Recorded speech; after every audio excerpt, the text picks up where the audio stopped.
I've been using Reencle, an electric composter, for a little over 8 months now, and I wanted to give an update on how it's been going. I still think that traditional compost methods are best. So if you have a garden, I suggest a tumbler, vermicomposting with worms, or just a good old-fashioned compost pile. I was given the Reencle to test out, and I was intrigued about electric composters and had already tested out Lomi, a different electric composter.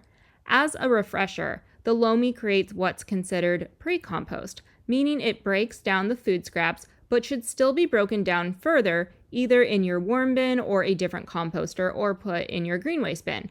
However, Lomi being a few $100s, it seems a little expensive just to keep food out of the landfill when many municipal waste removal services now allow most food scraps to be collected in those green waste bins. Lomi is one that you run a cycle on, but Reencle is one that you leave plugged in and it runs continuously.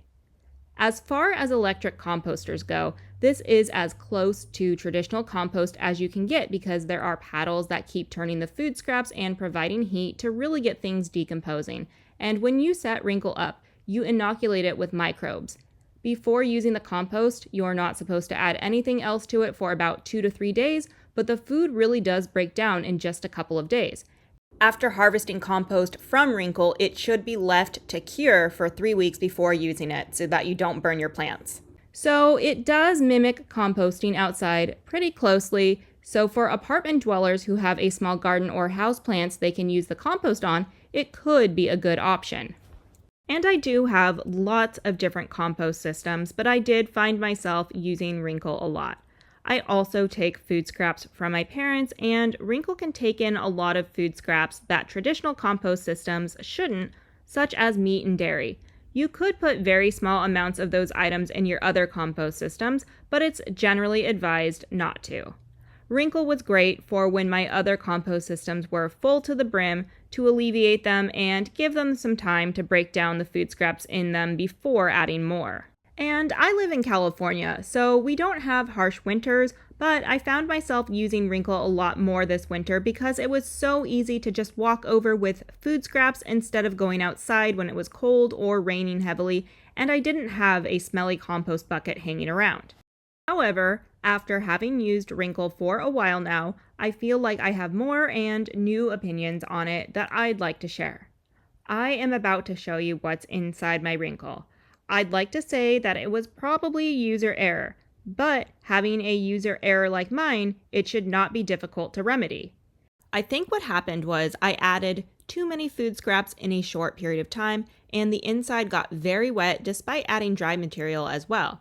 It soon got extremely moldy and very smelly. It seemed like due to how wet it was inside, everything was clumping up and the paddles stopped moving.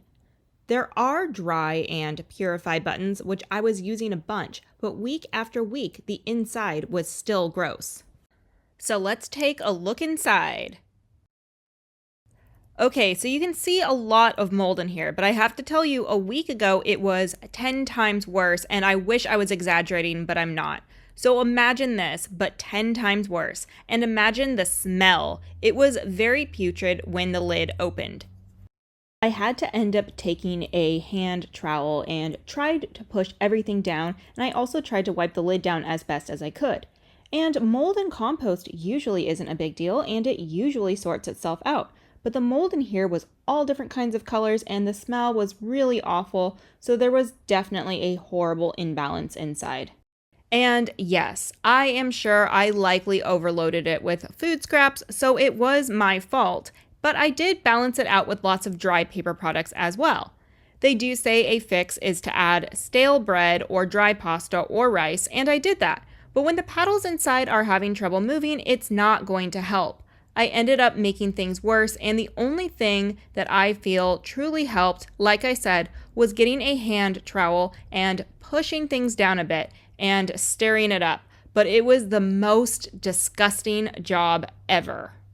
Also, as you can see here, there is some dried paper that is stuck to the lid. Presumably, it's stuck by mold. I tried to remove it, but because the lid only stays open for 3 seconds, it's hard to remove it before it closes on me. And it's been so gross inside that I don't think I want the lid to be open longer than 3 seconds inside my home anyway. But that is another downside because unless you power the unit down, the lid doesn't stay open long enough to get it clean. And even if I powered it down and opened both the lid and the top part to clean, if there is yucky condensation on those parts, it will drip all over your floor. And sadly, I am speaking from experience. Another downside to Reencle is that the inside chamber cannot be removed. If it could have been removed, I would have removed it and I would have dumped the contents outside or in my green waste bin or compost, and I would have just started over. I had to keep the Reencle plugged in, but I couldn't add anything to it. 6+ weeks and I still don't feel comfortable adding anything else inside to it until all of the mold is gone. But it's also been 6+ weeks of having to press the dry and purify buttons every day. My plans moving forward are to wait for it to stop being gross inside, which may even be a few more weeks. Then I will empty it out, cure it, and use it in my garden. Then I'll unplug it and move it to my garage. I think I would still use Reencle, but even in the winter, I shouldn't rely on it so much.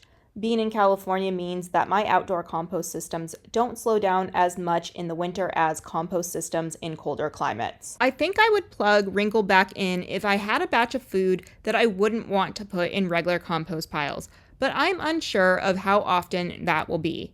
If my other compost systems are full, I think I'd actually go back to Loamy more because Loamy cycles can be completed in just a few hours depending on the cycle you choose, and would break the food down enough to put in my other compost systems without overloading them, and Loamy has a removable bucket, so it's easier to do that. With Reencle, you really have to scoop everything out, and it's more work. Do I still recommend Reencle? For some people or some applications, yes, but it is expensive. But I would suggest just not overloading it like I did and to use it sparingly. But if that's the case, it ends up not being worth the cost. And Loamy is expensive too, but I feel like if you were going to get one, Loamy might be better depending on your preferences. Originally in my comparison video, I said Reencle was better, but with Reencle being so hard to correct and harder to empty out because you have to scoop it out, especially if you wanted to empty it and start over, Loamy is easier. And with Loamy, you can only add as much food scraps as the bucket can hold, so there would be no chance of it being overfilled, and you wouldn't have to wait several weeks to correct it.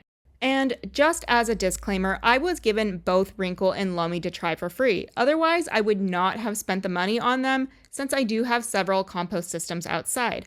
But I am glad that I got to try them because I was curious about them. But I think for most people, it's just too expensive. But there are other brands making these types of composters, so I would imagine that prices will drop as more competitors come into the market. And when that happens, it may be worth it for more people to get one. At the end of the day, if you are able to compost outside or have a worm bin of some type, I think it's just more sustainable than using electric composters in general because while these electric composters don't use up that much electricity per day, it still is power being used. But for some people who are unable to compost outside, they may be good options to keep food out of the landfill, but again, only if the prices end up dropping. So there you have it. That's my update on using Reencle for 8 months. And like I said, I will probably start using Loamy again more instead of Reencle. I might still have some applications where Reencle would be appropriate, but I just don't want to depend on it too much, especially if it is so easy to make a mistake like I did and then have to spend weeks correcting it. I'm curious to know if you have tried Reencle before and what your experiences are. So if you have had experiences using Reencle, let me know in the comments.